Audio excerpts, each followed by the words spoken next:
to agents of the devil on this earth, like the children he purposely placed on the earth to torment the daughters of God. Nigerians, South Africans, Kenyans. Nigerians are coming for you. Nigerian men are coming for you. Come at me. When I came, I wasn't saying please. Yeah. Everybody was just like, please, good morning. Please, good afternoon. Please, please. I'm like, stop. What is with the please? Yeah. Yeah.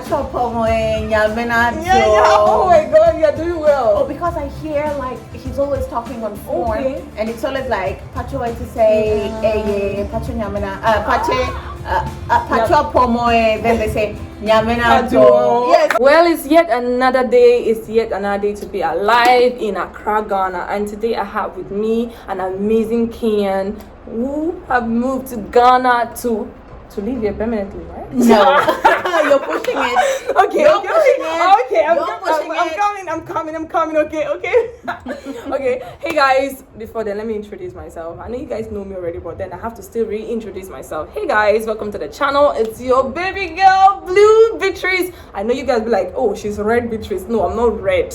I am Blue Beatrice, okay? And today I have with me an amazing Kenyan who will be sharing with us some hot chicks. You know how we do it here. You know how the vibe goes. You know how we do it here. Well, if you don't want to miss this thing, please hit the red button. I don't know where it is, if it's here or here. Just hit the red button and stay tuned so that you don't miss any juice coming from this channel. Guys, enough of the talk. Let's dive straight into the video. Yanko. Please introduce yourself to my amazing subscribers. They want to know you. Hi, Miss Blue Beatrice and Blue Babies out there. Blue Babies, I think I like that name. Yeah, my name is Ondiro Ganga. I am a Kenyan by birth and by nationality. I'm Ghanaian by marriage and association. Okay. And I'm a journalist and a content creator on the side. Oh, wow, that's nice. Okay, you said you are. Hey, Charlie, explain to you. Oppo. Oh, listen. That's why I was telling you, like, okay. and that's just a summary, girl. Okay. I'm trying to be humble. Like, this humility here okay. is rubbing off on me. So that's me being humble. Let's start from what brought you to Ghana. Yeah. You understand? Like, how did you hear about Ghana? Did you just jump into the flight and be like, I'm going to Ghana? I wish. So I used to work as a journalist, and part of being a journalist, I was a business journalist for one of the leading media houses in Kenya, and I also used to consult for some international media houses, and that meant a lot of travel. And back, if you remember, 2017, 2018, 2019, prior to the COVID-19 pandemic, Ghana was beginning to open up and come up really well. It was being positioned as the African gateway to West Africa, just the way Nairobi for a long time has been the gateway to East Africa. Yeah. A lot of money was coming here, investment, global attention. And so a lot of stories were coming from here. And up to now, a lot of stories are still coming from here. So I had been here courtesy of work a couple times. And, you know, when you come in, you meet a different set of people. You know, in Kenya, we say travel so that you can see and learn. And you realize, wow, people can be calm. Wow, food can be so diverse. Wow. People can, like, the beach is just right in their backyard. And so it began catching my eye.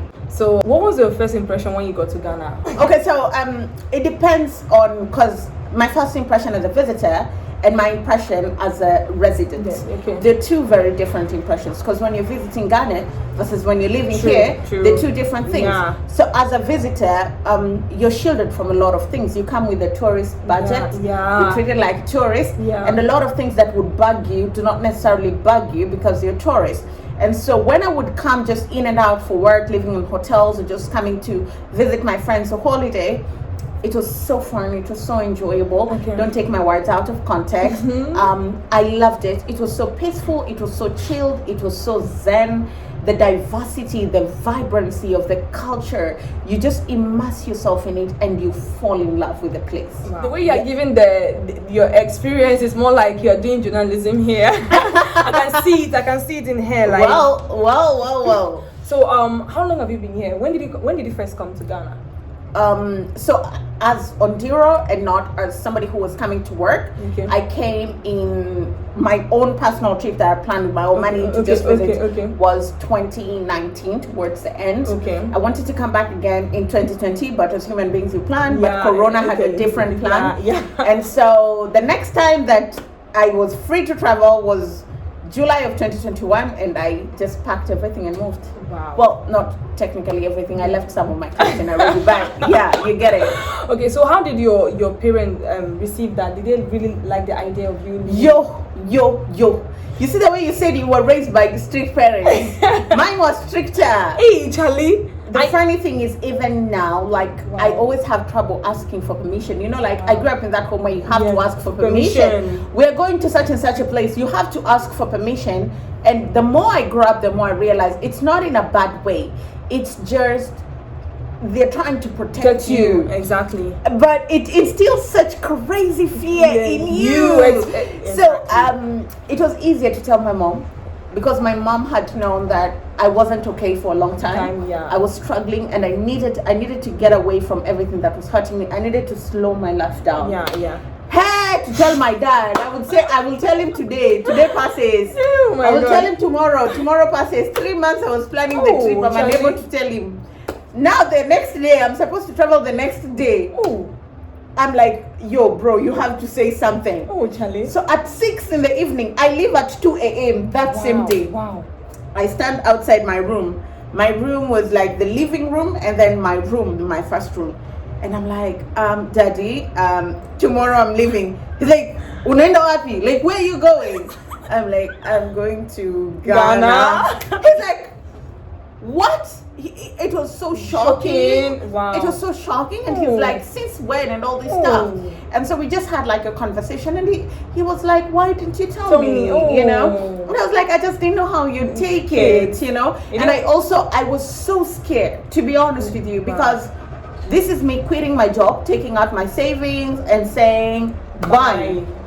You don't know what's waiting for you on the other side. And most of the time when you decide to make such big decisions, people have so many opinions, and people are trying to project the fear on you. Where will you stay? Do you have a house? Who do you know? What if you fall sick? What if your money ends? Do you have a job? So it's something I kept very quiet. My mother knew, just my mom. My therapist knew, my financial advisor knew, and then my producer from Nairobi, who I used to work with because she helped me set up my YouTube, she knew. That was it. Wow, that was huge. That was huge. And, you know, sometimes those children that are able to like break out from such, they end up doing very well for themselves. Because it's not really easy for you to break out from such a home where the parents are very strict, especially the dad, African parents, especially the dad. Guys, let me know, from your mom or from your dad, which of your parents is very strict? I mean, the one that when the person comes back from work, you go and hide under a cupboard because you are scared of them. Let me know in the comment section. Okay, let's dive straight into the other parts. So we'll share some juicy. There's no juicy. My life is boring. My life is boring. There is. Maybe stories about how I got fired, but like, there's no juice. Wow. Okay, so you came to Ghana, no job, nothing, just came to like stay. So how was that for you? How was that experience for you? I mean, okay, so I wouldn't say no job per se. I didn't have like a tangible contract. But in 2019, when I had come, I had spoken to several media houses. I'd spoken to GH1, Joy, TV3, Metro, and had conversations with these people and said, this is who I am. I'm looking to move. My partner is here. I'm a journalist, and I would really love when I come to be able to find something to do here. And the collective feedback that I'd gotten from everybody is like, it's difficult to have a conversation with you now because you live the other side. So if you live here, then it's easier to have a conversation. So I had sort of put the initial groundwork running. So when I came, yes, I didn't have a job, but I knew where to start. I knew who to call. I knew who to tell, hey, I'm back in town. How about we have a coffee and discuss how to work? And also that took about 3 months. So in those 3 months, I was just doing my YouTube thing, working out my immigration papers, and having endless meetings to see where I land. Because if you know anything about Ghana or any country, if you're a foreigner, you'll need a residence and work permit to be able to live there. And to be able to get that paperwork, I needed to have a job to prove that I want to stay here. And I have a valid reason to stay. Wow. So you've been here for, let's say, 2 years now? Almost. It will be 2 years in July next. This year! You keep forgetting me. We're in the new year. This is 2023. Let's talk about your overall experience staying here. We'll come back to certain things. How has it been for you? I mean, generally, as a foreigner living here. Now this is where I get in trouble, honey, because I'm going to protect you. No, I need to learn how to. Okay, so a couple of years back, the country was doing so well. Okay. You know, and it was not just for us foreigners, but even for Ghanaians. And I saw it with my friends. Yeah. I saw it with my partner. I saw it with his friends. They were hopeful. They were thriving. They wanted to be here, build a life here. But now things are tough, and things are tough everywhere. But being close to young people and seeing that they had hope once, and now they're desperately trying to leave, and they don't know where they're going to go to or how they just want to leave, then that breaks my heart a little. Now let's make it very clear that two things can coexist at the same time. The economy can be in shambles and struggling, just like many global economies are, but it still doesn't take away from the beauty of the place. Yes, the people are hurting, but they're still very kind. You know, the culture is still very robust. The nature and the scenery, you know, Cape Coast, Volta region, Western region, still very beautiful, you know. The food is still very, the depths of flavor are always like mesmerizing your taste buds every single time you eat. So now it's a bittersweet. If you're out there and you're watching, and this is something that you would consider, I feel like you need to know both sides of the spectrum, so that if you come, you know what to expect. You know. So all the beautiful things that you've heard about Ghana, they are here and they still exist, but times are really tough right now. Yeah. Well, I like how articulated you were. Yeah. 2 years now. Where we travel? Have you really explored? Yeah. Because okay, so the funny thing is, I am the worst traveler ever. Really? Like when I used to work in the media, and we would go to all these fantastic places. Okay. I would stay in my room. Like even if you give me beachfront, I'd say I'll just do this to the curtains and watch the beach from my house. Wow. But now I'm getting out of my shell a little bit, and that's all thanks to YouTube and also the fantastic people that I've met in this country. One of them being Vanessa Okedi and Stella Chanelli, and my husband, props to him.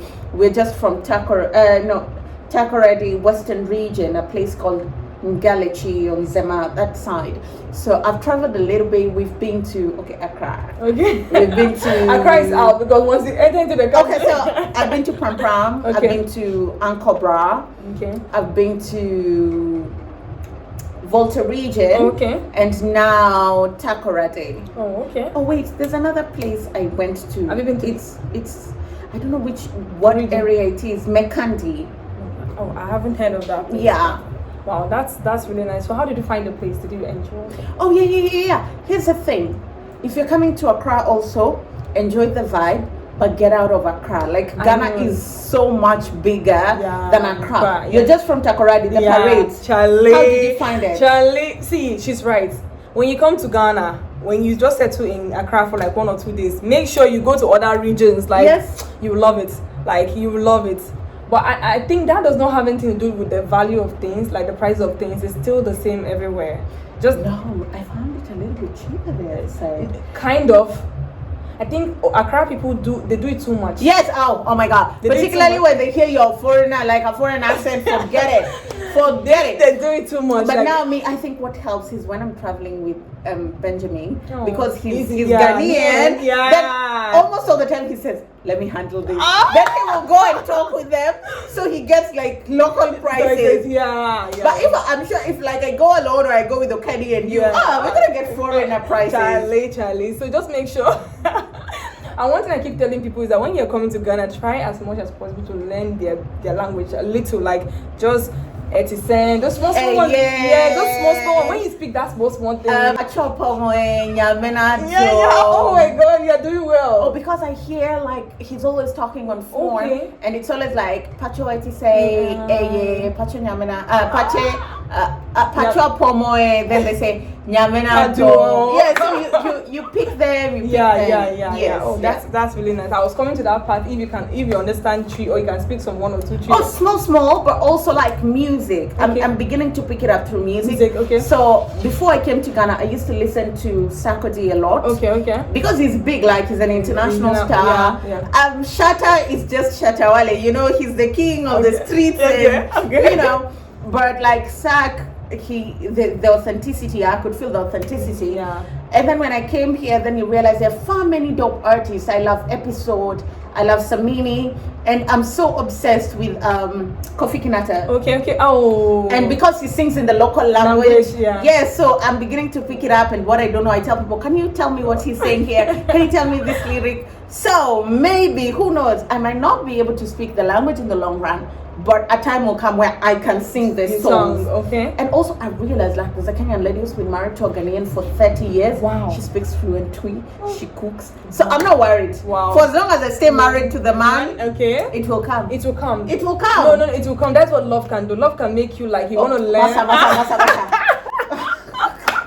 But it's true. Love will make you want to learn a language that you are not originally interested in. I do not necessarily think that I'm going to deliberately try to learn. Okay. But it's just things that you pick up. Just you get assimilated. Yeah. You see him cooking, you see him adding pepper. Yeah. So the next time you cook, you add a little pepper. Yeah. You see him adding thyme. You see. So it's just small things that you just pick up, you pick up, you know? Yeah. When I came, I wasn't saying please. Yeah. Everybody was just like, please, good morning. Please, good afternoon. Please. I'm like, stop. What is with the please? Yeah. You know, and now I'm the one who's always telling people, please. So even when I'm texting home, I have to catch myself and delete the please, because now for them it's gonna be weird. Like, why are you pleasing Yes, me? why are you pleasing all the time? Okay. Yeah. Okay. So you said you are married to a Ghanaian. Ask away. Bring the controversy. Bring the controversy. Oh my God. No, I really love it when I see people from other African countries intermarrying. Like, it brings about this, is it integration or yes, it brings about this unity, this love, this, I don't know what to call it. Like, I really, really love it. So how do you feel? I know you've as if I was there. But you've dated someone from your home country, right? Yeah. Okay, good. I wouldn't advise it. Oh, really? Yeah. Kenyan men, they're not romantic. Like, they're not... when it comes to agents of the devil on this earth, like the children he purposely placed on the earth to torment the daughters of God, Nigerians, South Africans, Kenyans. Whoa! Nigerian men to top one. Hey! Nigerians are coming for you. Nigerian men are coming for you. Come at me! Come at me! Nigerian men are coming for you. They will show you flames. They will show you flames. Oh. So Nigerians, but at least Nigerians, they'll be cheating, but they're giving you money and nice things, you know. Then South Africans who are just outrightly violent and cheating, and then the Kenyans who cheat and don't give you anything. Wow. Yeah. Wow. Well, so, I can't say much because I've never experienced that. You've not dated a Nigerian? No. A South African man or a Kenyan man. Oh, but it's all over. Like, okay. So, babe, listen. When you see a Kenyan man, just take it from me. Run, okay? Don't run, sis. Is that it? Don't they should run. Don't do it. Unless like you have a good gynecologist, a good spiritual father who will be like praying for you and praying for him to change. Wow. Okay, I'm just kidding. This one, they'll come for you. I know they'll come for you. I'm just kidding, but they do not have necessarily the best reputation when it comes to dating. Wow. And it could be stereotypical, but like there's social media, there's Twitter, not necessarily, but when you've interacted with Nigerians, say, and all my friends who've dated some Nigerians, they would tell you the way they treat women. They're very gentle. They're very loving. They love you. They love bomb you with material. They give you money. They call you names. Whatever it is you want, they give you. You know, a friend was telling me, like, if a Nigerian guy likes you, he might even give you the latest iPhone 14, and tell you, babe, put your number here. Oh. And then this is your phone. Or someone meets you and then they're like, babe, what's your account number? Wow. And gives you money.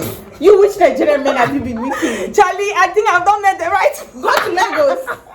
Go to Lagos. What Nigerian men are you meeting? Oh my God. Okay, I think because I've limited myself to like opening myself up to dating, that's why I've not really met those people. Maybe they've come my way, but I'm like, shush. Oh yeah. Shush. Also, there are people who are not very interested in material things and stuff, and it makes you very uncomfortable. So Nigerians have that reputation, but again, there's that reputation of it's not just you, honey. Ooh. It is you and Blue and Beatrice and Okedi and Odiro, and all of us have a Range Rover. We've been given a Range Rover and a house in Nikoi and you know all those things that you hear. So like, it's just the reputation that they have outside of the country. Yeah. But I'm sure there are people married to Nigerian men and they have good relationships. Exactly. I was about to say maybe the ones you've heard of. It's just put it on Twitter, please. I did not hear. Go on Twitter It's a bad and one. check. Go on Twitter and check the threads. It's a bad one you've met. The thing is that sometimes I've not met any. I've never dated a Nigerian. No, the ones you I've heard of. Yeah. But what I'll give them is everyone that I know who says they've dated a Nigerian, they say they were treated very well. And that means you were spoiled, like you're given baby girl treatment. Aww. You know? Okay. Yeah. And then there are Kenyan brothers. There's still people who are married to Kenyans. Okay. But they lack in that romantic field. Okay. They're a little bit, they come short of Nigerians. And then Ghanaians. So I used to say, oh, Ghanaians are this, Ghanaians. Okay, they said, no, it is your Ghanaian man. Yeah. That is nice. That is kind. Okay. That doesn't don't say it is easier dating in Ghana, because there are people who are still in Ghana and they're finding it hard to date. Wow. So for me, my experience with a Ghanaian was very smooth. He was the first Ghanaian I met, the first Ghanaian I married. Oh wow. Yeah. Wow, that was very, very cute. Mm-hmm. So with all of this you're saying, you're telling me that your experience has been good so far. Yeah. Loving or marrying, getting married. So I mean, let's start with loving a Ghanaian man, because for you to marry someone, that means the love has superseded the normal love and stuff like that. I mean, marriage is huge. It's not even like a joke. I'm not West African, so it's not a big deal to me. I think it's a big deal to me. Like, I don't know. It's to me, it's not, and it was never on the cards. Honestly, I never thought it was going to happen to me. I did not necessarily. It's not important. It's not that finish school, graduate, get a job, get a husband, get married. No, it's not important, and at least it's not very important where I come from. If anything, Kenyan women are very rebellious. Wow. You know, we are like, oh, why should I get married? Okay. For what? Okay. You know, it's not that I will not, but you're not gonna pressure me into it. You know. Okay. And so Kenyan babes are very assertive in that field, and they know what they want. And unless they really want to be with you, they're not wasting their time. And so for me, I was just like, okay, I'm gonna work, hustle, do my own thing, have my own money, get to 30, get a house, get a car, freeze my eggs, have one baby at 35, and just raise my child as a single mom. Wow. And live my life. And then I'm in Beijing one day, China, and I see this gorgeous, gorgeous, gorgeous, black, beautiful Ghanaian man with the most beautiful set of teeth. And when he speaks to me, that's it. Oh, wow. A soldier had fallen. Hey, Charlie. A soldier had fallen. And it was so crazy. We just went from talking all the time, like just talking, until now. It's been years, but we're still like, if I'm looking for something that he told me on Monday, I have to scroll. I have to, because it's just he's a good person. Wow. Yeah. Please hold it tight. You know, one thing people don't understand is that when they see something good, they play with it till the thing leaves them and everything. No, I think I appreciate how good of a person he is, and how good he is to me, and for me. You know, all those tiny things. So like, let's say when we take a trotro, every single time, like I carry my bag, because the content creators are always carrying equipment and stuff. When he alights, he always takes my bag so that I can alight. Every time. You make a good man. Yes, and I'm like, you're man. so nice to me. And I remember even telling my therapist, this dude is so nice to me. And my therapist was like, he is supposed to be nice to you. He's supposed to be nice to you. I think it's where you're coming from. Where you're coming from, they don't do those kind of a thing to women. Also, everybody is so guarded, and we approach relationships with so much ego, and you're not trying to look like you love the other person so much. You understand? You don't want to get hurt. You don't want to be like, so you don't give your all. You don't want to be the way. You don't want to be the one to call fast, to text fast. As whoever wakes up first takes the other person, you know. If I see something nice, my husband really loves date nights. Which is contrast, because we always assume it's the man that takes the woman on dates. So the one time I took him on a date, he loved it and he kept talking about it. And so these days when I see nice places, I save them and take him. And that is me loving him without being afraid that, oh, what if? And because I'm able to love him and he can see that I'm in it 100, then he can also pour himself in it 100%. Wow, I think this is quite detailed. Wow, the juice is... Don't take love advice from me though. I'm Kenyan. Don't take love advice from me. Oh my God, they are taking... Some people are coming to take from you because... Oh, Charlie. Well, any more things? Do you have one or two things to say? Maybe like someone out there that want to move to Ghana and the person doesn't know what to do and all of that. Just leave some few words for them. Okay. So I would say the things that I didn't know that I wish I knew right now. one, know where your money is going to come from. If you're a foreigner coming in, being paid in Ghanaian cedis is not necessarily going to work for you unless you're paid 10,000, 15, 20 to be able to live a comfortable life. Those jobs are not very easy to come by. So know where your money is going to come from, because if you keep digging from your savings, in 6 months or a year you would have drained your savings. You understand? Know where you're going to live. Houses can be a stress and a headache in Ghana, and you can easily get ripped off when you're looking for a house.